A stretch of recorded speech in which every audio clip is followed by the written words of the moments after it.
Bonjour à tous et à toutes, j'espère que vous allez bien. On se retrouve aujourd'hui pour une vidéo dans laquelle je vais tâcher de répondre à une question que vous me posez assez souvent. Je reçois régulièrement des messages privés sur Instagram me demandant à mon avis par quel roman commencer la SF. Et c'est pas que j'aime pas discuter avec vous sur Instagram, c'est pas ça du tout. C'est qu'en fait je donne assez souvent les mêmes réponses, du coup je me suis dit que ce serait quand même plus simple d'avoir une vidéo dans laquelle je récapitule un petit peu voilà, les romans qui selon moi sont assez cool pour commencer la science-fiction. Alors évidemment je conseille pas les mêmes livres en fonction du type de lecteur que vous êtes, par exemple si vous êtes un petit ou un grand lecteur, si vous êtes un amateur de fantasy, si vous lisez beaucoup, si vous lisez peu, si vous préférez, bref. Vous voyez, j'essaie de donner des conseils un peu personnalisés, mais je me suis dit que c'était possible de le faire en vidéo. En fait, je vais vous présenter plusieurs romans qui pour moi sont pas mal pour commencer la science-fiction, et à chaque fois je vais tâcher de préciser pour quel public ils sont idéaux, par exemple en précisant si c'est plutôt un livre accessible ou si c'est un livre qui est plus compliqué ou si c'est un livre qui est plutôt réaliste ou si c'est un livre qui part un peu dans des délires. Bref, je vais essayer d'être assez complète et comme ça j'espère que ça pourra répondre à vos questions. Alors le premier conseil que je peux vous donner, c'est peut-être plutôt de commencer par de la soft SF plutôt que de la hard SF. Alors la science-fiction c'est vraiment un genre très très vaste, mais globalement on peut quand même on peut diviser le genre en deux grandes parties. La hard SF c'est en fait quand l'intrigue et l'univers sont construits autour de concepts scientifiques, de sciences dures, donc mathématiques, physique, chimie, tout ça, alors que la soft SF c'est du coup quand l'univers et l'intrigue sont construits autour de concepts de sciences sociales, du coup sociologie, économie, politique, tout ça, tout ça. Ce qui fait qu'en fait les romans de hard SF ils sont souvent plus complexes et plus difficiles d'accès parce qu'ils ont des discours scientifiques, enfin c'est des romans où il y a pas mal de sciences, où la science est assez présente et où il y a pas mal de discours scientifiques et des choses qui sont plus difficiles à comprendre. On va parler de physique, on va parler de chimie, de mathématiques avancées, tout ça. Donc c'est vrai qu'en général quand on débute en SF, c'est peut-être pas l'idéal d'aller directement vers la hard SF, à part si vous êtes un féru de science. Et du coup les romans les plus accessibles de mon point de vue, ça va être plutôt les romans du coup de soft SF et les romans d'anticipation, les romans dystopiques. C'est en général les romans qu'on croise le plus par exemple dans la science-fiction young adulte, parce que tout ce qui est Hunger Games et du coup Divergente, tout ça, c'est des romans d'anticipation dystopique. Et c'est vrai que c'est des romans qui sont souvent plus faciles d'accès parce qu'en général on est plus proche du monde que l'on connaît et il y a moins de discours scientifiques et la part imaginaire est un petit peu réduite, ce qui fait que voilà, c'est plus simple d'accès. Donc voilà pour les premiers petits conseils que je pouvais vous donner, et maintenant je vais vous parler un petit peu plus de mon parcours, enfin de mon propre parcours en science-fiction, par quel roman j'ai débuté, et ensuite je vous parlerai d'autres romans. Alors les premiers livres de science-fiction que j'ai pu lire, à part Divergente et Hunger Games que j'avais lu à l'adolescence et que bon je pense que vous connaissez déjà, donc je vais pas trop m'attarder dessus, ça a été les romans de Barjavel et ça a été Des fleurs pour Algernon de Daniel Case. Alors Des fleurs pour Algernon c'est un roman vraiment qui est formidable et d'ailleurs que j'aimerais vraiment beaucoup relire parce que c'est un roman du coup que j'ai lu il y a plus de 10 ans maintenant, donc voilà, ça remonte. Et en plus, depuis, il y a une édition augmentée qui est sortie, donc voilà, ça m'intrigue énormément et j'aimerais beaucoup, beaucoup le relire. En fait, c'est un roman qui va nous raconter l'histoire d'un jeune homme qui est déficient mental et qui a du mal à se faire des amis, qui subit beaucoup de moqueries et qui va un jour, on va lui proposer de participer à un essai clinique pour devenir plus intelligent. Il va accepter et en fait, l'essai clinique va très bien marcher, va même être plus qu'un succès, puisque non seulement il va devenir plus intelligent, mais il va vraiment devenir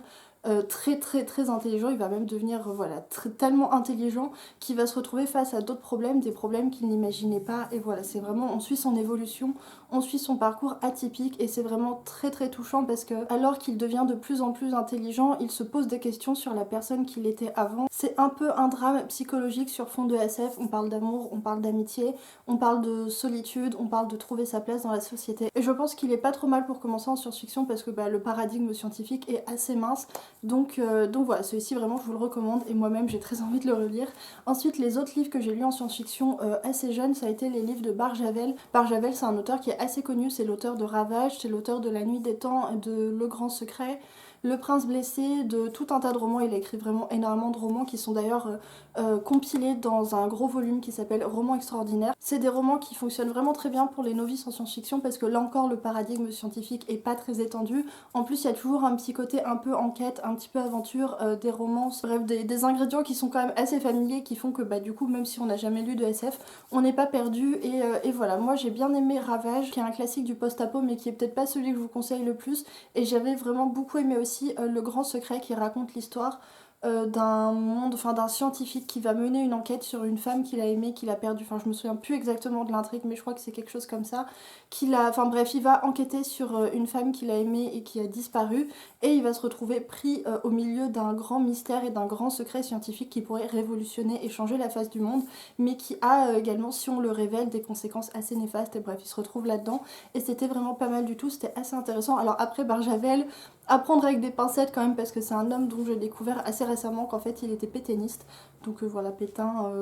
Pétain à prendre avec des pincettes, hein, on peut dire aussi. Et c'est aussi un homme pour qui la place des femmes dans la société, tout ça, c'était pas hyper acquis. Donc voilà, Barjavel, auteur assez problématique, mais je garde vraiment un très très bon souvenir de Le Grand Secret, que d'ailleurs, là on parlait, ça me donne à nouveau envie de le relire. En fait, c'est terrible, je peux pas parler d'un livre que j'ai lu il y a longtemps sans avoir immédiatement envie de le relire. Donc voilà, vraiment Le Grand Secret, je pense que c'est pas mal du tout pour débuter la SF. Ensuite, dans les livres que j'ai lus, attendez, parce que je les ai notés par là, il y a également Le Passage de Jostein Cronin, qui est le premier tome d'une trilogie qui s'appelle, je crois, Le Passage, qui est en fait une trilogie de post-apo, enfin d'apo post-apo que j'aime énormément. Alors on est sur de la science-fiction, mais un petit peu, enfin un peu sci fantasy, vous voyez, parce qu'en fait il y a à la fois des éléments de science-fiction, mais il y a également des petits éléments un petit peu de magie qui font penser à la fantasy. Le tome 1 est vraiment absolument délicieux, c'est vraiment des livres qui prennent leur temps par contre, c'est vraiment des pavasses, donc voilà, pas trop à conseiller à des petits lecteurs qui aiment pas trop les gros pavés. Mais par exemple, si vous aimez Stephen King, je pense que dans Le Passage, vous serez plutôt à l'aise parce que voilà, ça se ressemble pas mal. Et sinon, parmi les premiers romans de science-fiction que j'ai pu lire, il y avait également Les Affinités de Robert Charles Wilson, qui est un roman dont je vous parlerai plus tard en fait. Donc là, je vais pas m'étendre dessus. J'ai aussi lu assez tôt La Servante écarlate de Margaret Atwood, qui est du coup, vous connaissez probablement la série. Un roman dystopique. Alors je sais pas trop si je vous le conseille en fait, parce que moi j'ai beaucoup aimé, mais j'ai l'impression que la plupart des gens aiment pas trop parce que c'est très lent, c'est très contemplatif. C'est assez déroutant pour les gens, je pense, qui ont vu la série et qui lisent le livre. Enfin, on est toujours sur une ambiance sombre et dystopique, mais dans le livre, on est vraiment... c'est vraiment un journal, on est très concentré sur l'intime et c'est vrai que c'est assez contemplatif. Donc voilà, je pense pas que ça plaira à tout le monde, mais je voulais quand même le mentionner. Et sinon, parmi les premiers romans que j'ai lus, il y avait également Fondation de Asimov, enfin le tome 1 de Fondation. Et voilà, pareil, je vous en parlerai tout à l'heure, donc je vais pas en parler maintenant. Donc voilà pour le petit récapitulatif de mon parcours en science-fiction. Et maintenant, je vais vous parler des livres que j'ai lus plus récemment et qui, je pense, sont vraiment pas mal du tout pour débuter. Alors le premier livre que je vous présente, il s'agit de Skyward de Brandon Sanderson. Voilà, je pouvais pas faire cette liste sans mentionner Skyward parce que c'est un livre que j'ai lu récemment et qui a été vraiment un gros coup de cœur. Ça a été un super moment de lecture, c'était vraiment un livre qui est délicieux à lire, enfin vraiment. Pourquoi je dis beaucoup délicieux aujourd'hui? Je sais pas, je pense que c'est au moins la 10e fois de la journée que je dis délicieux. Et au moins la 2e fois dans cette vidéo, qu'est-ce que j'ai avec ce mot aujourd'hui? Je sais pas. Bref, j'en étais où? Alors Skyward, c'est un roman de young adulte qui est un roman de space opéra, planète opéra, c'est-à-dire qu'on se situe dans l'espace et en fait on va découvrir avec les personnages une planète qui s'appelle la planète Détritus et qui est une planète assez particulière avec des caractéristiques assez spéciales. Notamment, elle est entourée d'une barrière de déchets de l'espace, donc notamment des carcasses de vaisseaux. Désolé, il y a un camion qui passe. Oui, un camion. Notamment des carcasses de vaisseaux spatiaux et bref, tout un tas de choses comme ça qui forment une espèce de couche protectrice autour de la planète. Et c'est également une planète qui est en permanence attaquée par des Krell qui sont des extraterrestres, qui sont des aliens en fait qui s'en prennent à l'humanité qui vit sur cette planète. Et en fait, dans le roman, on va en apprendre plus à la fois sur les Krell, mais également sur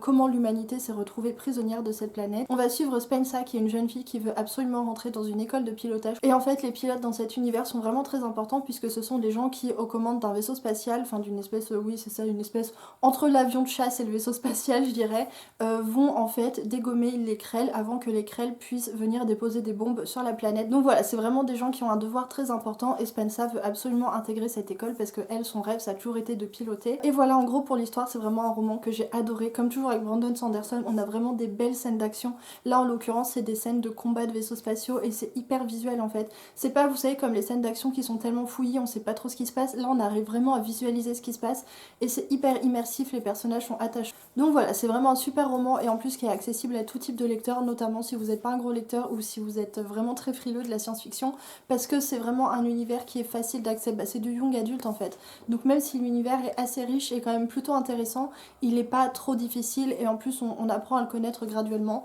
Donc voilà, c'est super bien fait et vraiment je vous le recommande parce qu'en tout cas moi ça a été vraiment une super expérience de lecture. Donc voilà pour le premier roman. Alors dans un un tout autre registre, je voudrais maintenant vous parler des Affinités de Robert Charles Wilson. C'est un roman qui est vraiment pas mal du tout pour découvrir la science-fiction parce qu'il garde vraiment un pied dans la réalité. En fait, on est vraiment très ancré dans le réel et je sais qu'il y a plusieurs personnes qui me disent qu'ils voudraient commencer la science-fiction mais qui ont assez peur qu'on parte dans des délires un peu dans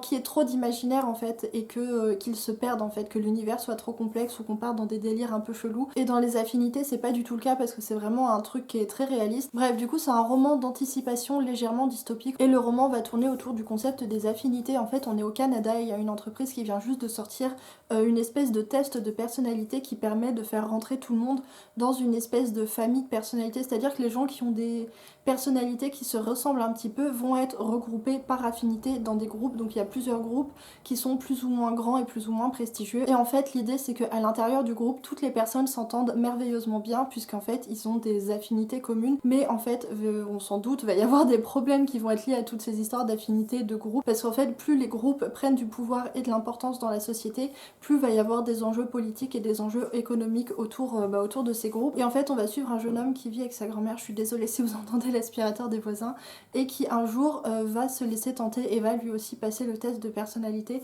pour savoir s'il appartient ou non à une affinité, s'il appartient à un groupe. Et du coup, il va se retrouver mêlé à toutes sortes d'intrigues et voilà. Alors comme toujours avec Robert Charles Wilson, c'est vraiment un roman qui est profondément humain. C'est un roman qui va mêler à la fois l'analyse politique et sociale et à la fois les problématiques personnelles du personnage et c'est vraiment super intéressant, c'est toujours super bien fait. Et si mes souvenirs sont bons, dans celui-ci, il y a un petit côté enquête aussi. Donc voilà, j'en garde vraiment un bon souvenir de lecture et si mes souvenirs sont bons, c'est un roman qui est pas très long non plus et qui doit faire autour de 400 pages en poche. Donc voilà. Alors un autre roman qui pour le coup est celui-ci plutôt idéal pour les personnes qui aiment beaucoup les romans policiers et tout ce qui va être voilà, thriller, roman policier. Il s'agit de Silo de Hugh Howey qui est vraiment un livre que j'avais beaucoup aimé quand je l'avais lu. D'ailleurs je regrette de ne pas avoir enchaîné directement sur le tome 2 parce que maintenant j'ai des souvenirs assez flous du tome 1 donc il va falloir que je le relise pour pouvoir terminer la trilogie. Alors on est dans un univers post-apo, en fait il y a eu une espèce de guerre nucléaire qui fait que les humains survivants se sont réfugiés dans des immenses silos à l'intérieur desquels en fait il y a une organisation hiérarchique de la vie sociale, comment on dit quand c'est vertical, horizontale, c'est-à-dire que du coup il y a les plus pauvres qui sont tout en bas du silo et les plus riches et les plus privilégiés qui vivent en haut du silo. Personne ne sait trop ce qui se passe à l'extérieur, on sait pas trop si la terre est à nouveau habitable, on sait pas trop si les autres personnes dans les silos ont survécu, on n'a pas vraiment de communication avec le reste du monde et en fait on va suivre une jeune femme qui s'appelle Juliette qui va devenir shérif je crois, enfin qui va se retrouver à un moment obligée de mener une enquête sur la disparition, enfin la mort de quelqu'un qui paraît assez suspecte et qui pose clairement question et en menant cette enquête elle va se retrouver un petit peu à fouiller dans les secrets du silo, dans les secrets de la société et ça va l'amener à déterrer des choses notamment sur comment l'humanité s'est retrouvée dans les silos,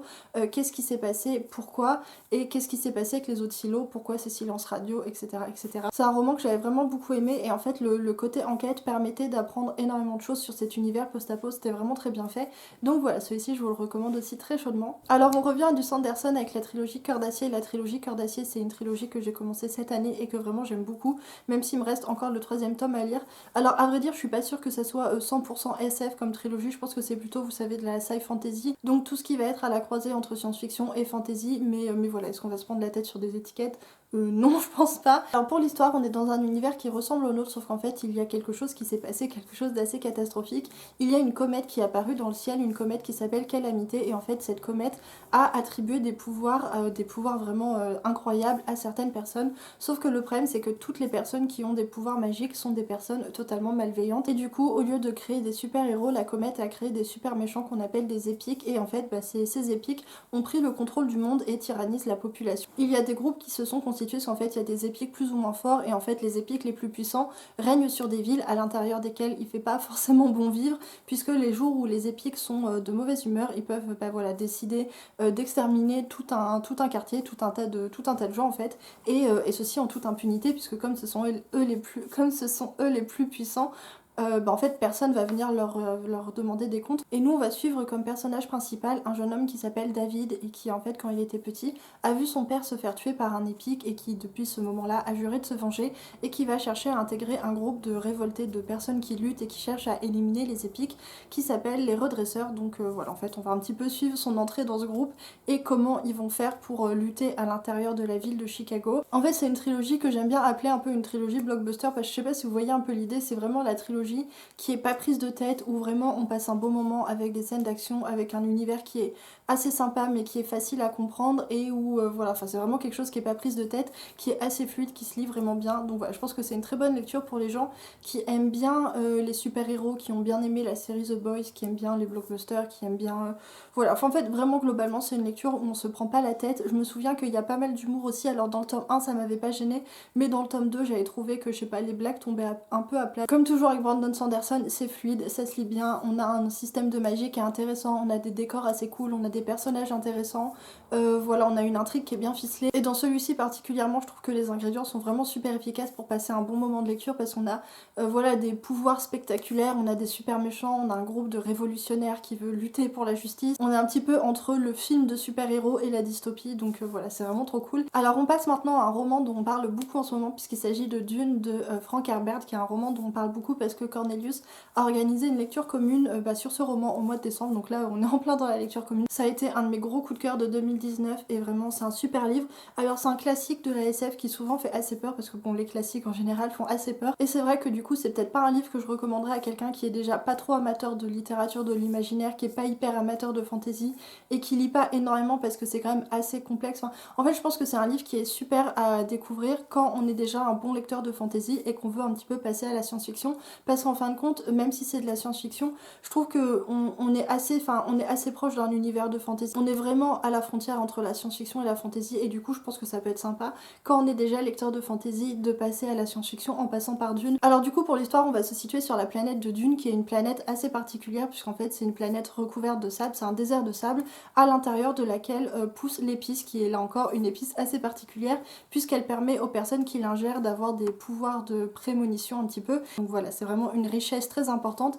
mais c'est une richesse qui est très très difficile à extraire du sable. Et en fait on va suivre la famille Atreides qui vient d'arriver sur Dune en qualité de gouverneur. Désormais c'est eux qui sont responsables de récolter l'épice et qui sont responsables de la vie politique de Dune. Et on va notamment suivre le fils de la famille qui s'appelle Paul, qui est un garçon assez spécial parce qu'il a des espèces de pouvoirs. En fait il a une formation de Bene Gesserit, il a une formation de Mantas. En fait c'est assez difficile à expliquer sans rentrer trop dans le détail, mais en gros il est super intelligent, il a une espèce de préscience et d'instinct qui fait qu'il peut se battre de telle manière et qu'il peut réfléchir à des choses et prévoir des choses. Enfin bref, il a tout un tas de capacités un peu extraordinaires. Et on va suivre du coup cette famille qui va être trahie par une autre famille, ce qui va engendrer tout un tas de péripéties et d'aventures dans le désert, notamment dans le désert d'ailleurs, puisqu'ils vont rencontrer les Fremen qui sont le peuple libre du désert. Enfin vraiment j'adore les personnages, j'adore aussi, vous savez, je trouve que les classiques de la SF ils ont cette espèce de petit charme ancien, de petit charme poussiéreux qui fait qu'on est sur une écriture qui est totalement différente de ce qu'on retrouve aujourd'hui dans la SF, dans les romans, et que je trouve que vraiment ça a un charme particulier, c'est un livre que vraiment j'avais adoré. Je trouve qu'il est à la fois fascinant et palpitant. Enfin bref, vous aurez compris que c'est un livre que j'adore, je vais pas en parler davantage parce que si vous voulez plus d'informations, je vous invite à rejoindre le Discord de Cornelius, je vous mettrai le lien en barre d'infos. Alors on passe maintenant au prochain livre et il s'agit là encore d'un classique de la science-fiction. Je voulais vous parler de Fondation de Asimov, qui est vraiment un livre dont je garde un super souvenir de lecture et là encore je regrette de pas m'être motivée pour enchaîner sur la suite parce que j'avais beaucoup aimé le tome 1 et j'avais décidé de mettre un petit peu la saga en pause pour lire autre chose et résultat j'ai eu la flemme de commencer le tome 2 et maintenant il va falloir que je relise le tome 1 parce qu'il s'est passé beaucoup de choses dans le tome 1 et je me sens pas de lire le tome 2 en manquant, voilà, enfin en ayant oublié autant d'informations. Bref, alors Fondation c'est aussi un classique et il a tendance à faire assez peur même si en fin de compte il est plutôt facile d'accès, même si en effet l'écriture d'Asimov peut être un peu déroutante parce qu'il a une écriture assez froide en fait, assez distancée, donc voilà, ça peut faire drôle au début. Alors pour l'histoire on est dans un futur vraiment très lointain où l'humanité a colonisé la galaxie et a engendré tout un tas de connaissances scientifiques, sociales, économiques,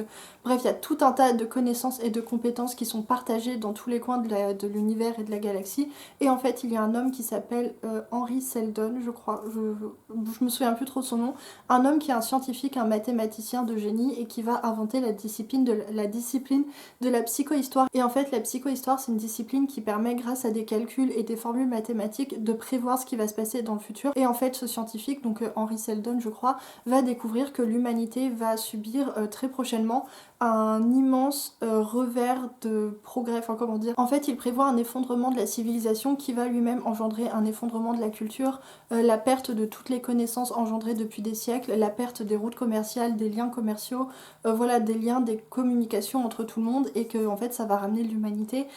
au Moyen-Âge en fait. Et il prévoit également que cette période de ténèbres durera pendant des siècles et il n'y a aucun moyen d'empêcher cet effondrement de la civilisation. Par contre il est possible de faire en sorte que la période de ténèbres, donc la période où l'humanité sera vraiment dans la galère, au lieu de durer pendant des siècles, durerait que quelques dizaines d'années. Et pour cela, en fait, il suffit de regrouper toutes les connaissances, tous les savoirs accumulés depuis des siècles dans un même endroit, de manière à ce qu'ils soient ensuite redispatchés, redistribués dans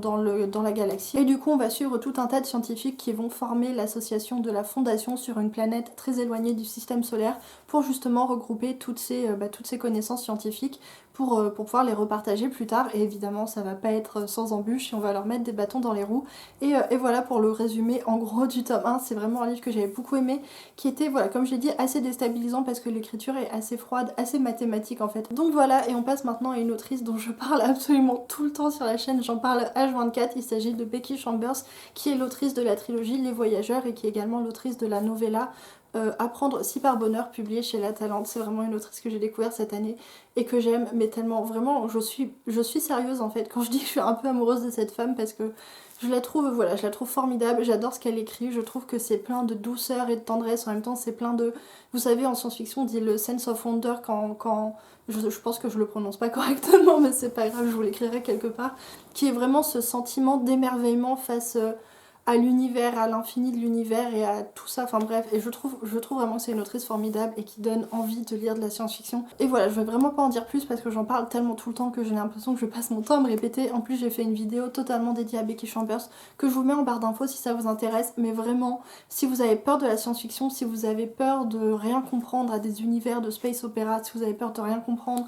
à voilà, toutes ces intrigues de science-fiction qui peuvent faire un petit peu peur, vraiment essayez Becky Chambers. Alors le prochain roman que je vous présente, il s'agit de L'Âge des miracles de Karen Thompson, qui est un roman que j'ai lu cette année et que là aussi j'ai vraiment beaucoup aimé. On est du coup sur un roman qui va surtout mettre en scène des relations familiales, des enjeux personnels, mais tout ça du coup sur le fond de fin du monde, donc avec un présupposé scientifique qui sert de fond à l'histoire en fait et qui est assez intéressant. Je rapprocherai assez ça de Robert Charles Wilson parce que là aussi on va un petit peu mêler l'aspect social, l'aspect scientifique et du coup les drames personnels des personnages, et c'est vraiment super bien fait. C'est un roman qui était extrêmement touchant parce qu'en fait on va suivre une jeune fille qu'on rencontre quand elle est plutôt enfant en fait et qui vit avec sa famille et qui un jour va avec sa famille s'apercevoir qu'il se passe un phénomène scientifique très grave et très déroutant, puisqu'en fait les jours vont se mettre à rallonger et du coup au lieu d'avoir des journées qui font 24 heures, on va se retrouver au fur et à mesure avec des journées qui font 48 heures ou plus, ce qui a tout un tas de conséquences assez dramatiques, notamment sur le climat, puisque va y avoir tout un tas de dérèglements climatiques, va y avoir un dérèglement de la gravité, et du coup tout ça va également avoir des conséquences pour la société. Il y a plein de questions qui vont se poser. Est-ce qu'on reste sur un rythme journalier de 24 heures ou est-ce qu'on suit le rythme du soleil? Comment on fait pour le travail? Comment on fait? Parce que enfin bref, il se passe tout un tas de choses, mais nous on va surtout se concentrer sur cette famille en fait, sur ce noyau familial du coup avec le père, la mère et l'enfant, où c'est une famille un peu dysfonctionnelle, où il se passe des choses, il y a des secrets, il y a des non-dits. Et du coup, on va suivre cette famille au milieu de cet immense chamboulement, au milieu de cette crise sociale, et surtout, on va suivre notre personnage féminin qui essaie de grandir, de devenir adolescente, dans un monde qui en fait court à sa perte, au milieu d'une famille où clairement ça va pas trop. Donc voilà, là encore, c'est un roman que j'avais vraiment beaucoup aimé et que je conseille notamment aux très très frileux de la SF, ceux qui veulent vraiment pas trop se mouiller parce qu'on est vraiment très centré sur les relations des personnages et les relations familiales, et la science-fiction est vraiment un fond à l'univers. Donc voilà, c'était vraiment très cool. Alors je sais que j'avais conseillé de ne pas commencer par de la hard SF, mais celui-ci c'est un petit peu une exception parce qu'il s'agit de Terre errante de Liu Cixin, qui est en fait un texte qui est vraiment très très court. C'est une novella qui fait une petite centaine de pages. Je suis même pas sûre qu'elle atteigne les 100 pages, du coup en effet comme le texte est plus court, et il est aussi beaucoup plus facile d'accès, même si on reste sur de la hard SF et qu'il y a quand même tout un bagage scientifique à assimiler au fur et à mesure de la nouvelle. Mais c'est franchement... Moi je suis pas une très grande scientifique, mais ce texte là m'a pas posé problème parce qu'en fait il parle de concepts assez basiques comme la gravité et l'attraction du soleil, enfin l'attraction de... le fait que la Terre soit attirée par le soleil, et voilà, c'est quand même des concepts assez basiques. Et surtout en fin de compte c'est vraiment pas très grave si on comprend pas le détail des théories scientifiques qui sous-tendent l'intrigue, parce que voilà, si on comprend l'idée générale, ça suffit largement à suivre l'intrigue et à comprendre ce qui se passe dans le roman. Alors il s'agit d'un très court récit apocalyptique en fait. Les scientifiques vont découvrir que le soleil soleil va bientôt exploser, enfin va bientôt mourir et exploser et du coup détruire dans son explosion l'intégralité du système solaire et que absolument rien n'est possible pour empêcher ça et du coup que le seul moyen pour l'humanité de survivre c'est de quitter le système solaire et en fait au fur et à mesure des recherches scientifiques ils vont découvrir que c'est le seul moyen pour quitter le système solaire, c'est de faire quitter la Terre au système solaire. Du coup l'humanité reste sur Terre mais la Terre quitte le système solaire et en fait pour ça le seul moyen qu'ils ont trouvé c'est de mettre des immenses réacteurs sur la planète pour en fait bouger la planète de son orbite et la faire quitter le système solaire. Et du coup c'est un immense chantier qui commence pour construire ces réacteurs et bouger la Terre de son orbite. Et nous on va suivre un personnage masculin qu'on rencontre quand il est enfant au moment où les réacteurs viennent juste d'être finis de construire et qui va en fait voir un petit peu tout ça évoluer. Évidemment on peut pas bouger la Terre de son orbite impunément et en fait tout ça va avoir des conséquences cataclysmiques, notamment des conséquences naturelles parce qu'évidemment comme la Terre vraiment bouge dans le système solaire, il va y avoir des tas de choses qui vont se passer, des catastrophes naturelles. C'est vraiment un roman qui est super frappant, qui est vraiment saisissant et quand tu le lis, t'as vraiment cette impression à la fois de... C'est pas vraiment de l'horreur mais c'est voilà un saisissement, une espèce d'effroi mais en même temps de fascination pour ce qui se passe. Donc voilà, je vous le recommande notamment si vous avez vraiment envie de vous confronter à quelque chose de vraiment plus ardu en fait parce que là on va vraiment parler de science, on va vraiment avoir de la théorie scientifique. On est dans quelque chose qui est plus complexe, qui est un peu plus... je dirais pas science-fictionnel parce que les autres aussi c'est de la science-fiction mais là on est dans de la hard SF, on est dans quelque chose d'un petit peu plus